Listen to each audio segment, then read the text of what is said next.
train on here. Hello, everybody. Good evening. We are going live in just a moment for the Reliable Representation Talk Show. I got to get my mind right. I'm just kind of hopping in here. So y'all come on in. All right, I'm ready. Hey, everyone. We're ready. You on?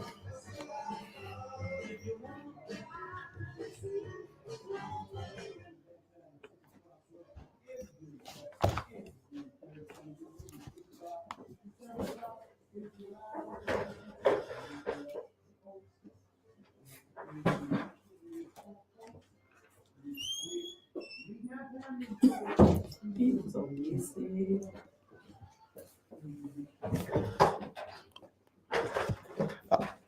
All right, good evening out there, Mississippi House District 66, Hinds County, Jackson, Mississippi, Terry, Mississippi, and surrounding areas.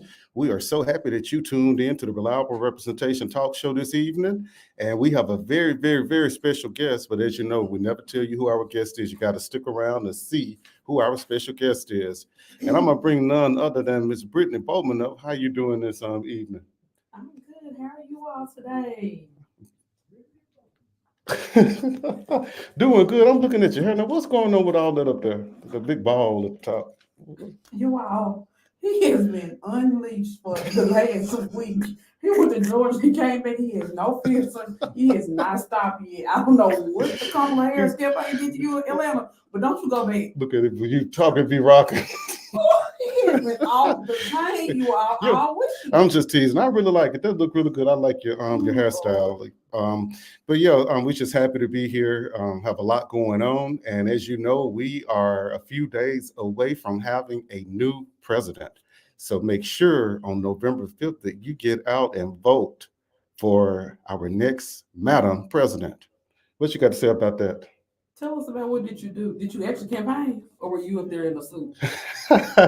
And so I was away last week. I had the pleasure. I went out to Atlanta, Georgia, to do some campaigning for Vice President Kamala Harris, and we went to the homecoming, Morehouse homecoming. There were a lot of people there. The energy was amazing. We have a lot of people that had Harris, gear on, and so we just wanted to really get the crowd energized.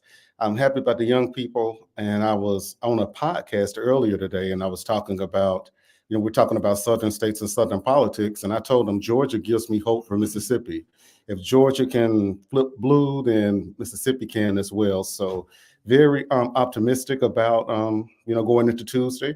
I know it's going to be great. And look, that's my friend, Miss Darlene Wilson out of Utica, Mississippi. Hey there, Miss Darlene. Thank you so much for tuning in. It's a pleasure to have you here. And so that's basically what we did. Just got out there, and talked to people and told them exactly why they need to get out and vote for Kamala Harris. Okay. Tell us about what happened at the Capitol last Thursday. What did you all do up there? You weren't here, so. Oh, yeah, that's it. So we were streaming live, and that's my mom. Hey, Lee Schaefer, that's my mom on here this Hey, evening. Mama, give him some medicine when he come back to Yazoo. Some medicine. Oh, yeah, that sounds like a plan. But last Thursday, I was streaming live from the Capitol. I wasn't here because we had a vigil for domestic violence victims. And so we had a candlelight vigil, and we, talked about domestic violence and how it is, affecting the lives of Mississippians. And it was just a real solemn event. I think what I really liked about it is the fact that we were able to bring victims' families out and just let them know that they're not alone. Let them know that when we get back in the session that, we're going to be working on some domestic violence legislation. I'm actually working on a domestic violence bill as we speak, but we have to do something because it's just like a cancer. It's spreading. It's all over the place. We have some people that don't even really understand domestic violence. And so we just are happy that we're able to do something to support these families and prevent things like that from occurring. And I want to say hello to Miss Fox out of Yazoo City, Miss Edwina Fox. And Mama said, hey, Brittany. Hey, Mama. What So else did you have to talk about that you did last week? Is that it? Well, let's see what else I do last week. So I got to go down to the University of Southern Mississippi. I was invited down there on Tuesday. On Tuesday, I went down there and spoke with a few of their social worker classes. And the goal was just to go down there and let them know kind of what's going on around, the state, to let them know why we need social workers and how social workers really contribute to a lot of the issues that we're having in society. We've been talking about homelessness here in Jackson. We had a hearing yesterday actually about it, but we need social workers to really implement some more programs and and things of this sort. And so it was really good. I went down there and I spoke from 9:30 until lunchtime, until noon. But they were very engaged, asked a lot of questions, and hopefully I got a few of them interested in, running for public office, because we need good people in public office. And so I think that might sum my week. Did I do anything else last week? I probably did, but for the most part, that's kind of how my week shaped up. But it was a very interesting week. When I got back home Sunday, I was tired, so I'm still kind of recovering, but it's all good. All right, hey there, George Stewart. He say Southern Miss to the top, and hello to you, Jason McCarty. I hope that you're doing great over there. Mm. So, Ms. Bowman, you quiet over here. What's going on with you? You have given me an interesting week. I'm a few words. What you tell me the other night? Somebody messed you up with something. You messed me up today. I miss your day. I am. I'm a few words today. You all, but definitely get out to vote. Make sure you're voting for the right persons, individuals, etc., etc. Also, make certain that you participate in the I Love Homecoming. George, you mentioned about Southern. We support HBCUs mostly around here. So can't relate to Southern, but I hope that you would support Jackson State in its homecoming week and weekend festivities. It's a lot going on with homecoming, isn't it? They've been lighting the town up, and I want to send a shout out to my friend Makiva. She did an outstanding job on the balloon display at Jackson Evers Airport. I just wish she had it up Sunday when I flew back in, and so I could have seen it. But y'all, she has a lot of JSU things, balloons and things like that. And I think that that's really good, because we have so many people coming into town, alumni coming back to town. So I think that's good for them to see that school spirit when they step off the plane. So Makiva, I call her the balloon lady. Keep on doing what you're doing. And hello to you, Miss Cassandra Peterson. I hope you're doing good. Well, we do want to share an event that's coming up. We're going to advertise, push, promote, etc., all the way up until the event. So we have a cleanup coming up, and it's going to be Representative Fabian Nelson, Friends of Jackson, Supervisor Wanda Evers, in conjunction with Councilman Brian Gazelle, because that's his area as well, with Mr. James Hobson of Junk Hobson Removal. So they're going to be out, Mr. Hobson's team, they're going to be out cleaning, cutting grass and doing all that good stuff, but we're going to be out picking up litter. So our strategic plan is to clean up South Jackson. So if you want to jump on board with us, this event will take place on January 25th from 7:30 to noon. So all of you politicians that have been campaigning, tell us about what you want to do and how you love your community, come back and put your feet on the ground with us on January 25th, 7:30 to 12. Satara Patrick with the City of Jackson is actually creating the flyer. And so we'll be sharing that on social media outlets as well. We'll leave some at the station with Supervisor Evers and for her to promote as well, since she is our county supervisor. But definitely we want to clean up our city. So Fabian is doing the Stop the Violence campaign initiative. And as you all always know, he always puts me up to other tasks. So I took on the cleanup initiative. So you all come out and help us clean up Jackson. Him and Mr. Hopkins, a different Mr. James, are doing the Stop the Violence campaigns around the city. And that has really been booming from what you've been telling me. It has, and it's been just, we're trying to touch every single element that we possibly can. We're talking about, we have to first start by cleaning the city up, and then we got to start talking about violence. So we're just trying to create as many touch as many touch points as we can, and let people know that, hey, we are here. And it's definitely an honor to have other elected officials getting involved and saying, we're going to do this together.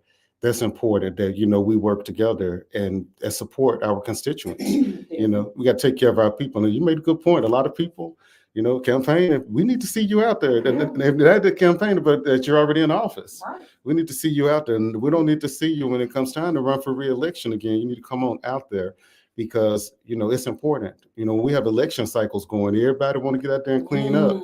And once it's gone, then we don't have anybody to continue to work. So please, come out there and join us. We would love to have all hands on deck.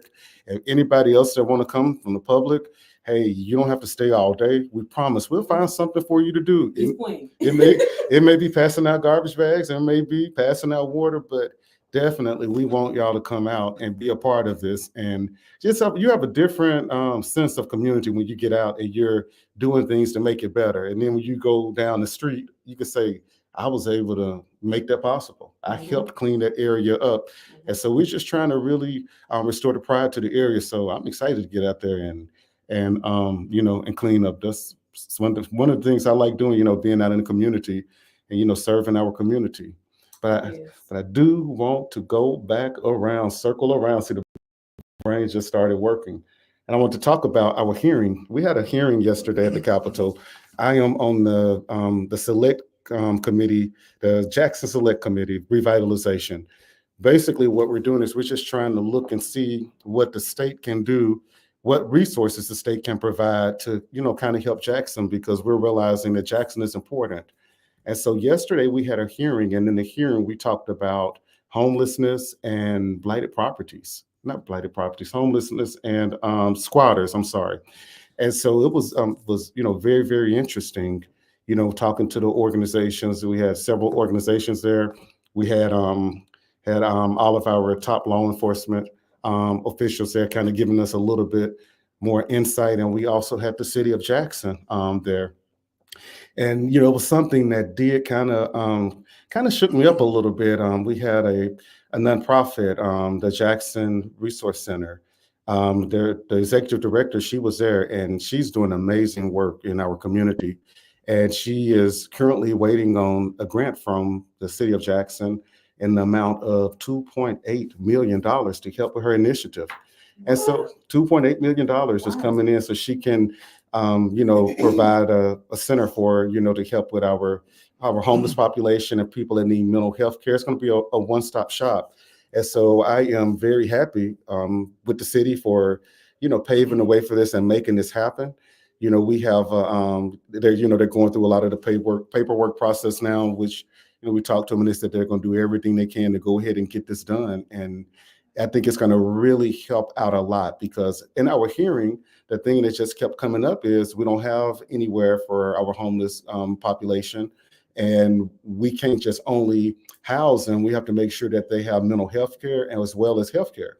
And so this is going to be a solution to that, to help get people, off the street and get people, back into society. So I definitely, she's a great woman. I'm calling her Miss White because I cannot pronounce her first name for the life of me, and I don't want to butcher it, but we appreciate you. And my colleagues, they all, spoke very highly of her and said, we're proud of the job that you're doing. And we just see when you look at her and you listen to her, you can see her passion. You can see her love that she has for the community. You can see her anointing. She's appointed and anointed.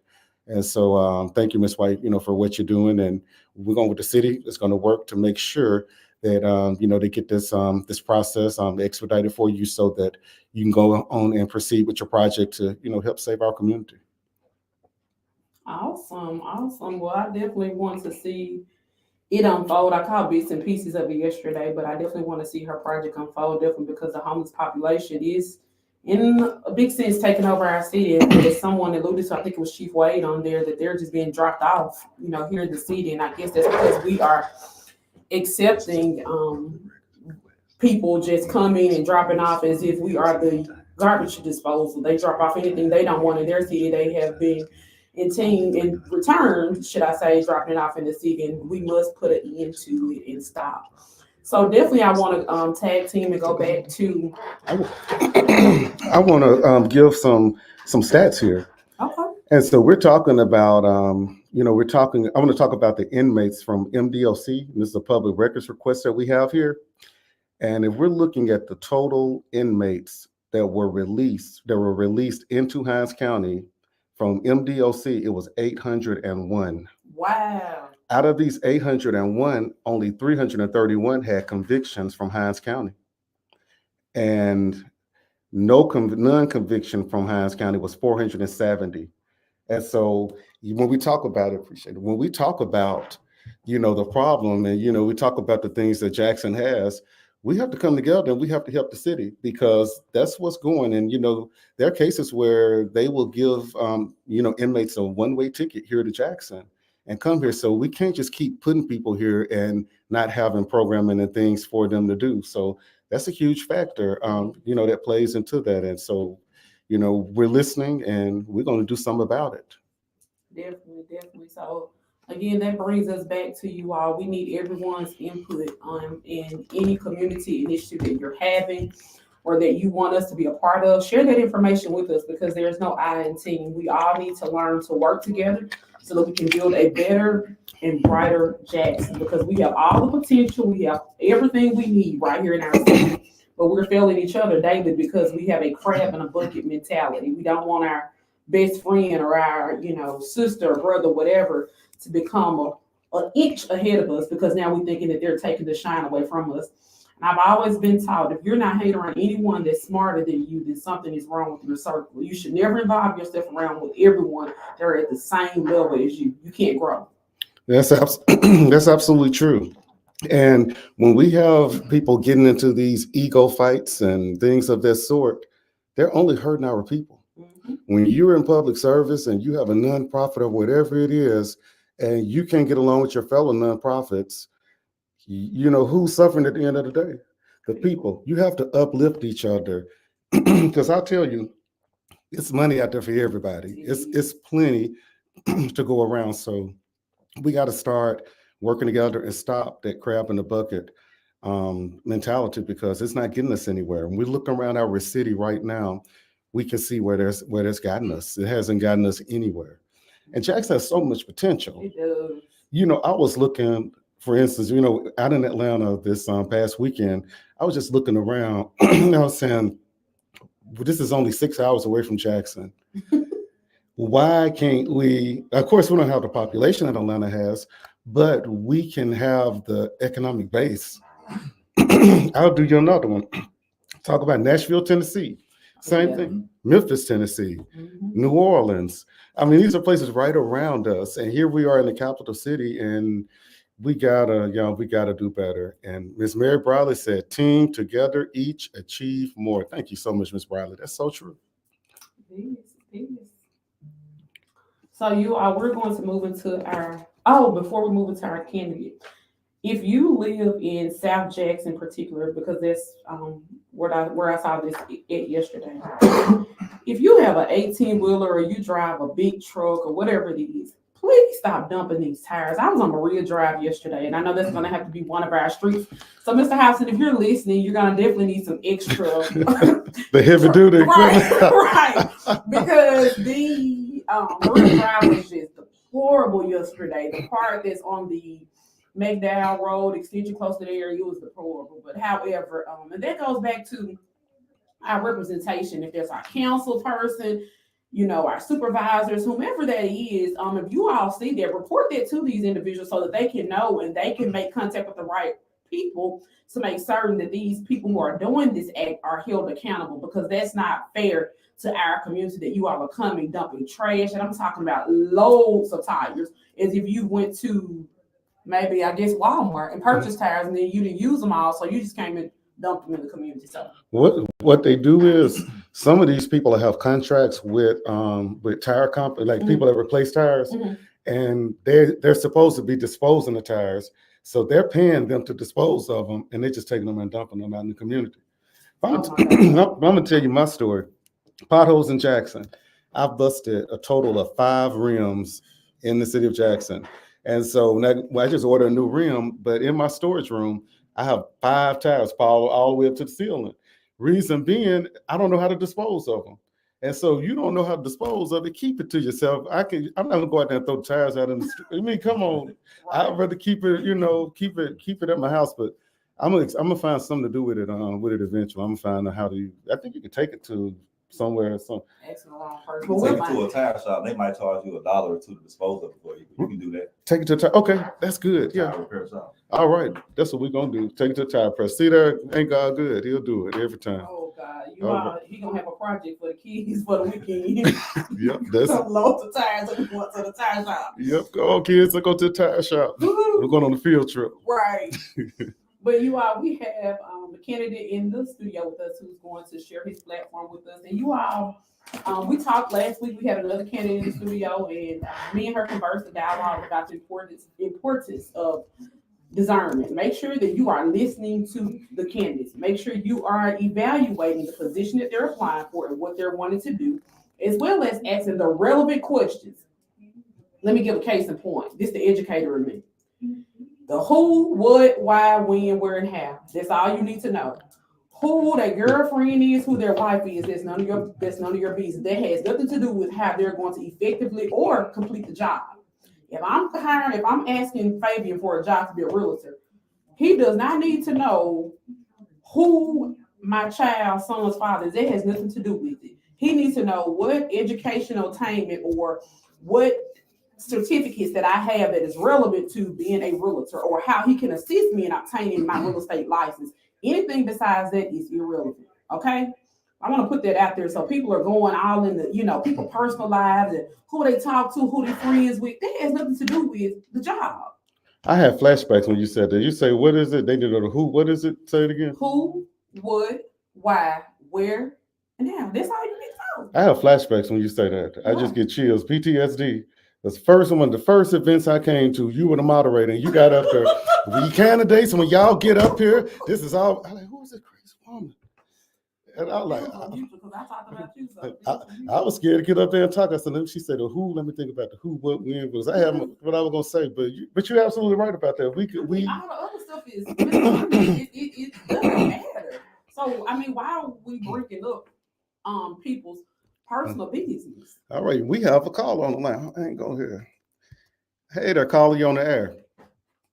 Yeah, check and see if y'all have a tire recycle plant here in Jackson. You used to. I don't know if you have one now or not. They normally take all the tires and recycle the rubber. Tire, you know what? I am going to look into that, and we will have an answer for you next week. But I appreciate that call. But tire recycling. I'm gonna write this down. Thank you so much, caller. All right. All right, so we got another caller coming in. Hang on, let's see here. Hey, caller, you on the air?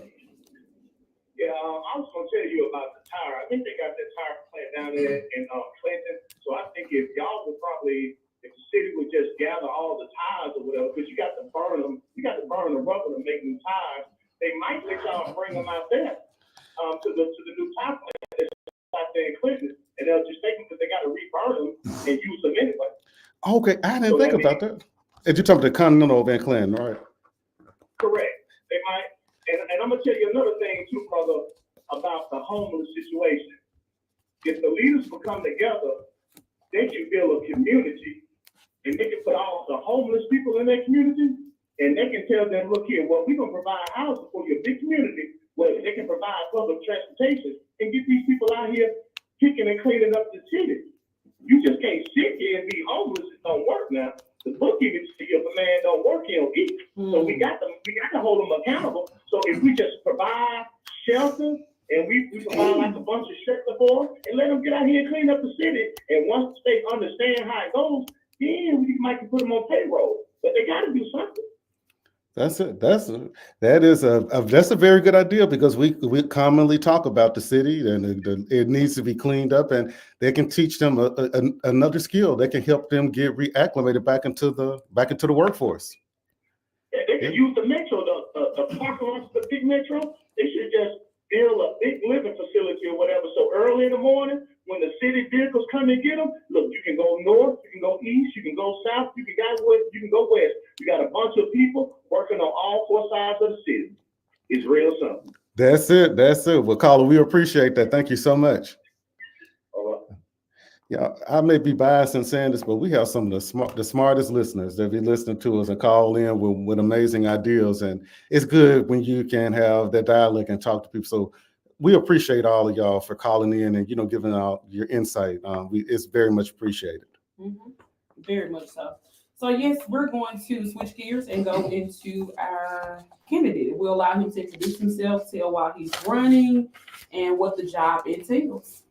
Thanks for having me. I'm Attorney Yemi Kings, and I'm a candidate for Hinds County Court Judge, Sub-District 2. And I'm running for the seat that was held by the late, great Judge Larita Cooper Stokes. I believe that I have the right experience to be the next county court judge. I have experience in all areas that the county court handles youth court, criminal, and civil. My youth court experience, I've been a youth court prosecutor for the last 8 years. I've been a youth court defense attorney. More importantly, I've been a youth court mentor at our Second Chance program. As to the criminal court, I'm currently the county prosecutor for the county court. I've been a county court public defender, so I've worked on both sides of their courtroom. As to the civil area, I've been a civil plaintiff's attorney. I've been a civil defense attorney. I've represented people, businesses, corporations, government agencies. So I got experience across all 3 areas of the county court, and I've handled thousands of cases in the county court. Wow, look, I'm looking. I do see you've handled over 1,000 cases in the Hinds County courts. That's impressive. And so, tell me, I know you mentioned our youth, children. What type of initiatives would you like try to put in place, for our kids, like alternative sentencing or things of that sort? Okay, so I'm a youth court prosecutor, and we definitely take advantage of alternative sentencing. We send kids to Job Corps. We've been doing it for years. We got kids in there now. We got a drug court program. We give them all kinds of services or treatment that they may need. As to the second chance program that Judge Hicks started, these are youth that have come into the jurisdiction of the court. They've been charged with different offenses, and we pull them out and put them into this program, and we put a lot of resources into them. And we got a very good success rate. And you ought to see the turnaround with these kids at the end of 6 weeks. We try to expose them to different careers. We have, doctors come in, attorneys. We show them taking the music engineering studio, barber, just exposed to a lot of different stuff. Talk to them about conflict resolution, things like that. It's a good program, but with their program, it ends at 18. So I want to bring that over to the county criminal court, because 18, 19, 20, 21-year-olds who are still minors under the law until you turn 21, I think a lot of our youth can benefit from those kind of resources as well. So I want to bring those over to the county court, amongst other things. I think though that's a great idea, because we got to give our children some mentorship. Absolutely. And show, that's where it all starts, as far as mentorship goes. Now, I completed a fellowship this summer, and we were actually talking about a national initiative. One of my cohorts, she's a judge up in Nashville, Tennessee. So shout out to Judge Rachel. But what her idea is to have another court that goes up to the age of 25 years old. And in this court would only hear cases from, I think, 18 to 25-year-olds, and it will be like a second chance program. So when people go, when they go out and make a mistake, you don't have this on your record, So I think things like that, we got to consider, because when kids, go to jail and get a record and can't get a job, your whole life is gone. And so we got to figure out a way to stop that, stop it from happening. And I'll talk a little bit about youth court jurisdiction. So if a child is over the age of 13 and they commit a crime that carries the death penalty or life, let's say murder, ag assault, carjacking, armed robbery, those cases are not in the jurisdiction of the youth court. Those cases by law are in the jurisdiction of adult court. But when the youth commits a crime or an offense that is not one of those crimes that carries life, or use a dangerous weapon, let's say shoplifting or possession, those cases go to the youth court. And the youth court, the goal of youth court is not punish. It is to help the kids, get them whatever kind of help they need and put them on the right path. That is the ultimate goal of youth court. Now, in those unfortunate situations where, a gun was used and they end up in the adult court, then, the adult court has its own, ends and means. But I want to touch on homelessness a little bit. Okay, sure. Very often, homelessness it intersects with criminal law. When I was a public defender, I didn't learn this until I was a public defender. When it gets cold, I had a lot of clients that were homeless, and they would just say, okay, I'm gonna go and break a window at a dollar store and just wait till the police come so I can be somewhere warm for the next few months. I mean, that happens all the time. We had one client that he had cancer. He needed some life-saving surgery, and he didn't have insurance, and he went in the bank with a note to rob the bank and just waited for the police to come. He's like, well, I want to go get in federal custody so I can get this surgery. So I mean, this is real. It is. Wow. In my hometown, there was a lady, she would do that. She would, when it got ready to get cold outside, she would go in the grocery store and steal something. So, and then she'd come, and when she go to jail, she would get mad if they had somebody else in her cell. She said, "This is my cell right there. You got to move." And then she would, cut up until they moved that person out her cell. Oh, wow. But yeah, she'll go there and just do her time. But the last time she did it, they gave her like 2 or 3 years this time. So after that, she stopped doing it. But that does happen. Wow. So this is what I want to touch on. I started last week, but I have to go back to it again. As far as biasness and being fair. So there's a situation now currently in Hinds County where there's a specific judge who is not in favor for what I deem would be the right treatment that a child should receive toward its mother. She's in favor of father and not mother, which we can that can be two-sided. However, my main concern is how would you ensure that you are providing fair justice to each and every individual that comes into your courtroom, and you're not basing it off who they are, what connections they have, who they are affiliated with, just by you're looking at facts and evidence, and that's it. Right. So you have to have a judge that's going to be objective. Forget about my views and my thoughts, because this case, it's not my case. This is somebody else's life we're playing with, that we're dealing with. So you set aside your beliefs and your views. And the good thing about it is if you follow the law and follow your role as a judge, the law will direct you on what to do. And if you follow the law and follow the rules, that completely takes out, what I'm thinking. The law says do X, Y, Z, just follow the law and do that for everybody. So I think for me, I'm going to be able to set aside my views as a prosecutor. That's a big role in what I do. I may walk into a situation, you hear the facts, you think, wow, okay, this needs to happen this way. Or I think this person might have did it. But if in my heart, I know we don't have the proof to show he did it, then that person, he or she needs to go free. No matter how I feel, the law says that. And y'all made very good points. It's important that justice, Lady Justice is blind. She wears a blindfold because you're supposed to be blind, and you're not supposed to go in there with your own opinions.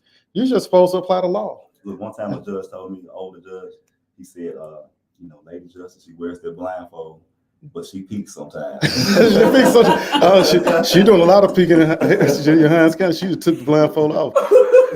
She took it off, but we got a caller, y'all. Hey, caller, you on the air. Hello there. Hey, how you doing? It's Brother Agnew. Yes, sir. How's it going today? Fine. I'm not in the room with the radio, but what's the topic today?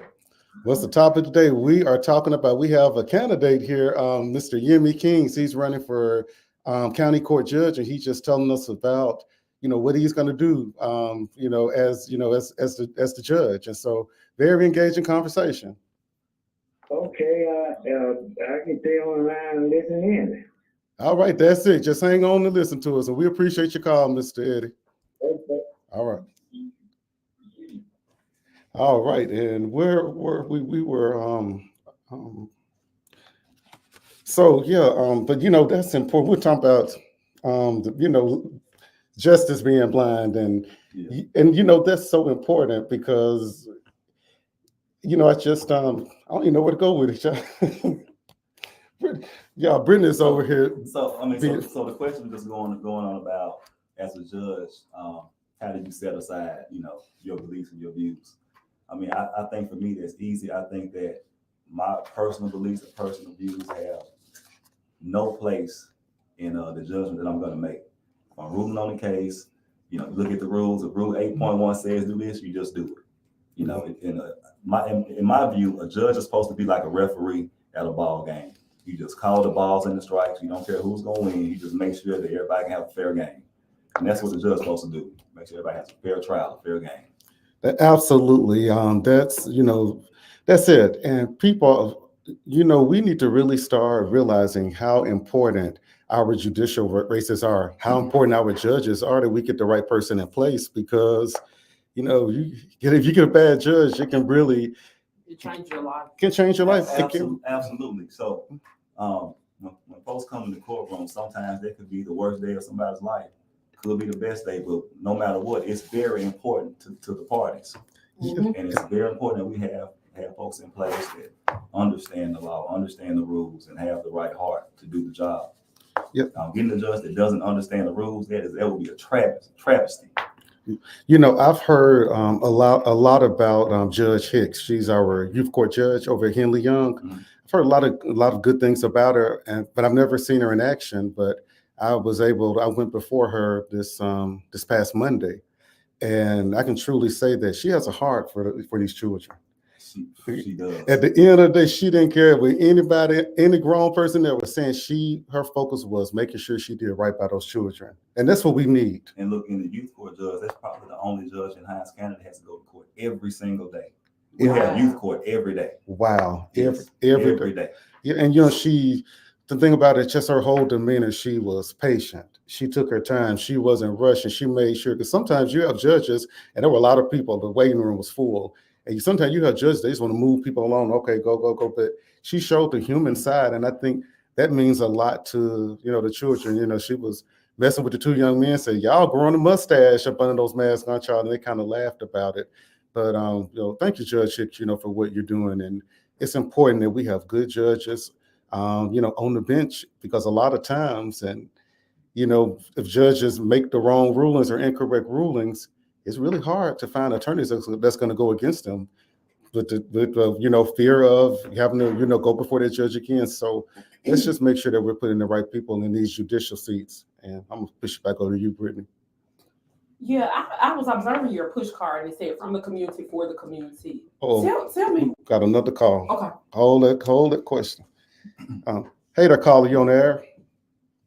Hey, big guy, how y'all doing today? We're doing good. How you doing? I'm doing fine. I'm not calling it bad shit at once, but I just want to make this statement. There was a situation one time where my car got repoed, and it was the Infiniti. The people that came and got my car, you can't move them cars when them cars shut down. And it told my key thing up. My car wouldn't even crank. When I went and got my car the next day, my car wouldn't even crank. All the lights came on the dashboard. Infiniti told me that the repo people tore my car up. The judge, that last young lady that got on the radio talking about she gonna do for people and this and that and that. I can't remember her name.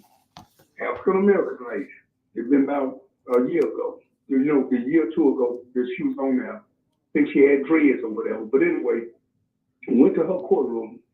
Infiniti came with me, told her them folks tore my car up. Just because the people that come and got my car had all them white folk with us, excuse my French, and they had their lawyer. She went on their side and said, and we had pictures and everything, but they tore the car up. But the thing is, to make a long story short, and I'm not saying it's this young man here, people get on this radio and say all the stuff they're gonna do for people. And when they get in that courtroom, it's a whole total different story. I'm saying that, and I'm gonna let you reiterate on that right there. And I'm gonna be honest, that's why a lot of people, it's right to vote. We know people don't die for voting, but that's why a lot of people and I talk to people all the time, that's why a lot of people hesitate on voting, because people tell them all these good stories, and then when they get in office, it's a whole total different situation. I'm gonna hang up and let you reiterate on that. Thank you so much for calling in. Hey, he hit the nail right I was on. just about to say, He hit the nail on the the head. That's why people, candidates promise people things and then they get elected and they disappear. Well, I want to say it this moves when he said that. He brought out some great points. And when he said a judge here in Hinds County for his experience, and that's why I gave Attorney Kings my example. Well, it's realistic, but it's an example of a situation of another current sitting judge who's doing something similar. And so that's why I asked the question from the community for the community. How does that make him feel to say this and going to Representative Nelson? Because initially, as I've always stated, when we met, it wasn't a keen liking toward either one of us. It was just a community project. That's how we met. But I can really say without a shadow of a doubt, if our friendship was to end today, that he has definitely been a man of his word.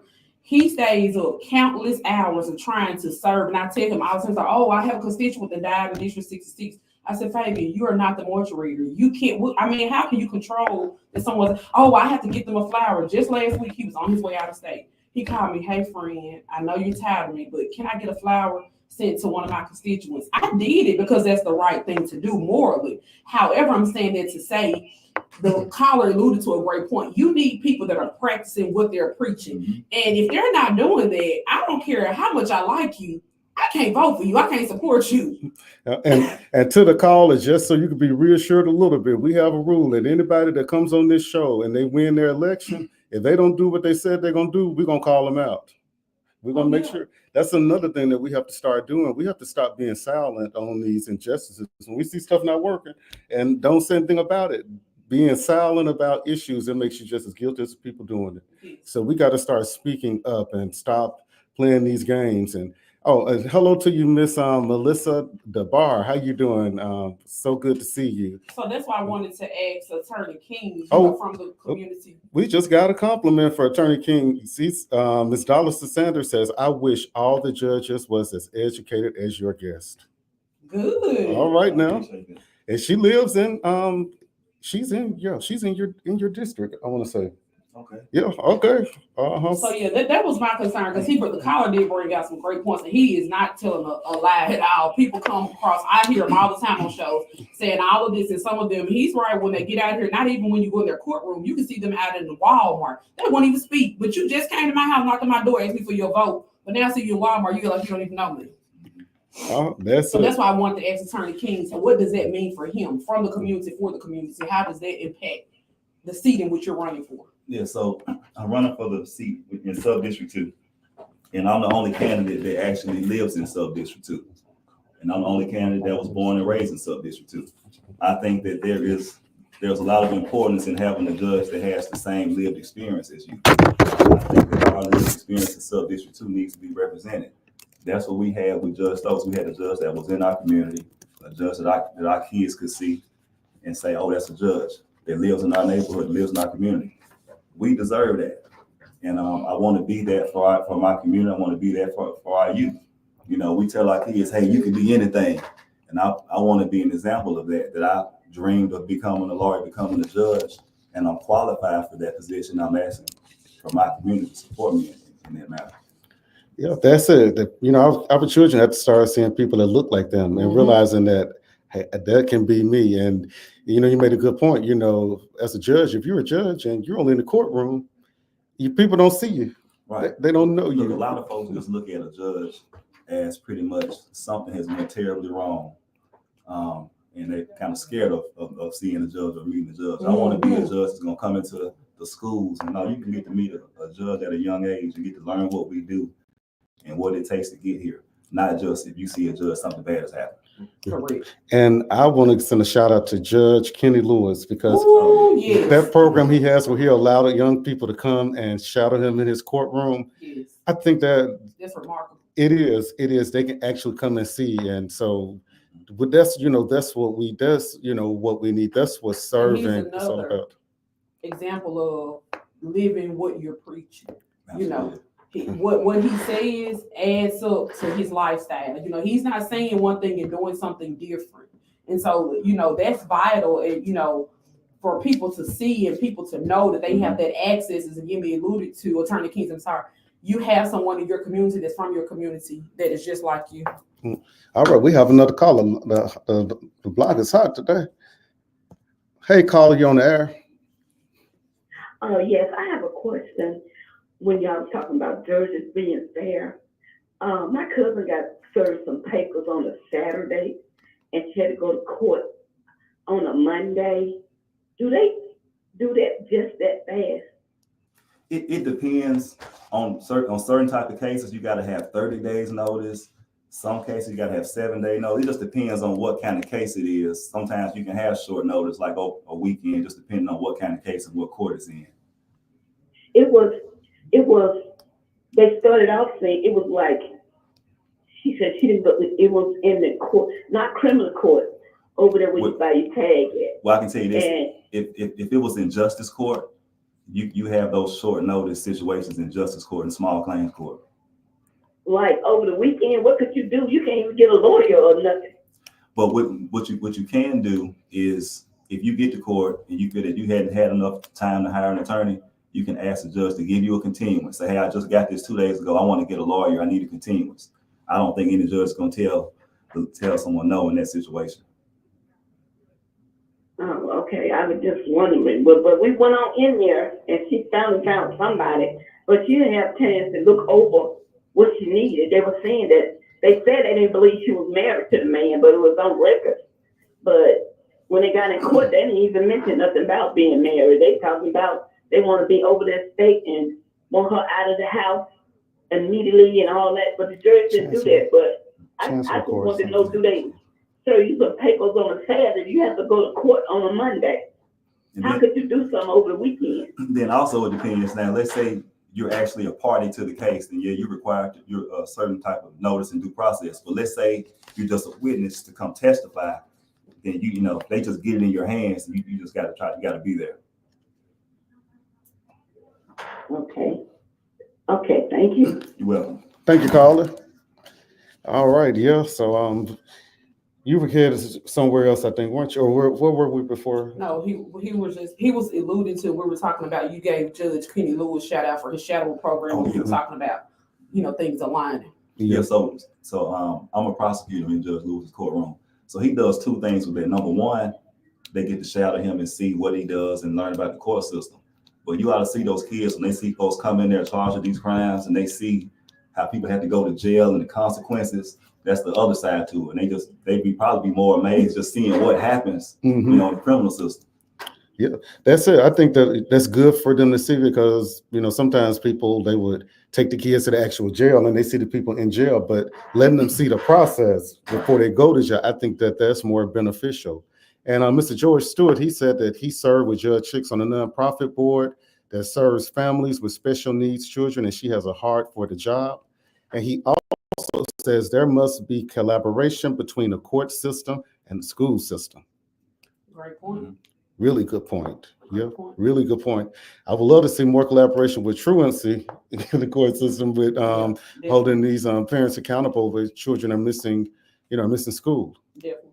Yeah, I think all our students should deserve the opportunity to get to come in the courtroom at every school at some point. They surely should. If we have field trip and go to the courtroom and see what goes on.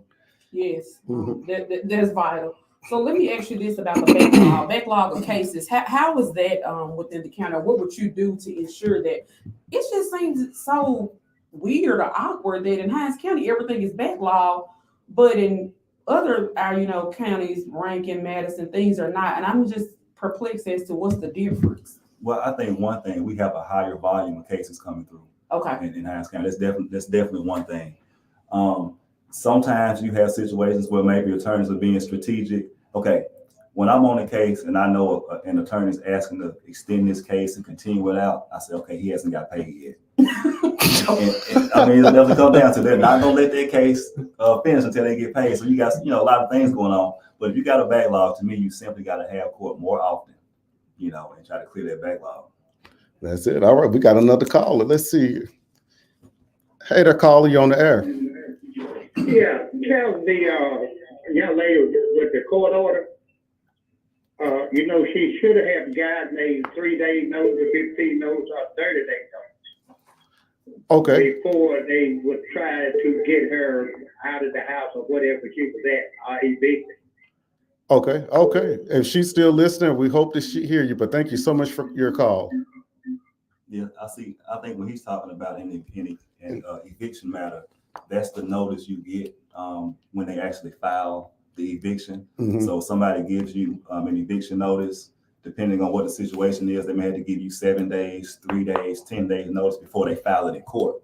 But I think what the young lady was talking about was after the case has been filed and it's set for trial, when you get served to be there, how much notice do you have to have? And I think, just going out on a limb, it sounded like it probably was a chancery issue with selling an estate or something is what I think probably was. Yeah, that's it. Where were we now? Listen, y'all, he got this pen and paper. He writes so much tonight. My my paper smoking over here. He gonna have a whole list tomorrow. I gotta do something. I gotta do something. That's it. But yeah, I just wanted to know about the backlog of cases, but Attorney King alluded to that we have a higher volume than our neighboring counties, because I was wondering why is it a backlog in Hinds County so much, with cases. They're saying, oh, we're not getting enough out, or somebody's been in jail for, too long. They're waiting. So I'm like, where is the breach that's not allowing everything to connect together while people are not, coming in and getting out, coming in and getting out? So I think what the court has to do, you have to have docket calls. So when the case is filed, the judge is not the one advancing the case. I mean, you rely on the attorneys. You file a lawsuit, you expect the attorney to at some point want to set up a trial and have a hearing. Well, sometimes they don't never get around to doing it. So at different points, you got to have docket calls where you bring them in. Hey, tell me what's going on with this case. What are you going to do? Need to get set up a trial. We got to get it resolved. So we got to do more of that. Okay. So tell me this. I asked Fabian this, and he came with a whole laundry list, but don't come with a laundry list. Oh Lord. In your first 60 days, what would you do? Or what would you do? So one thing I want to try to introduce a restitution program. So as a prosecutor, I deal with a lot of people that are victims of property crimes. And they'll tell me, okay, he got arrested, he's going to jail, he's about to pay a bail bond for $2,000 and get out. When do I get my money? How does that help me? And a lot of times people are telling me, I want to be made whole. So I want to give folks the opportunity, if the victim is willing, if they can pay their restitution, make the victim whole, we can kind of get their cases resolved. Then also, we gotta have a docket dealing with homelessness, mental illness, and drug use, because we got a lot of people sitting in jail that have those issues, and we gotta spend $50 a day to house them. So I just feel like if we gotta pay to house them, let's house them somewhere where they can get some help instead of just sitting in jail. Absolutely. We have another caller. Hey, caller, you're on the air.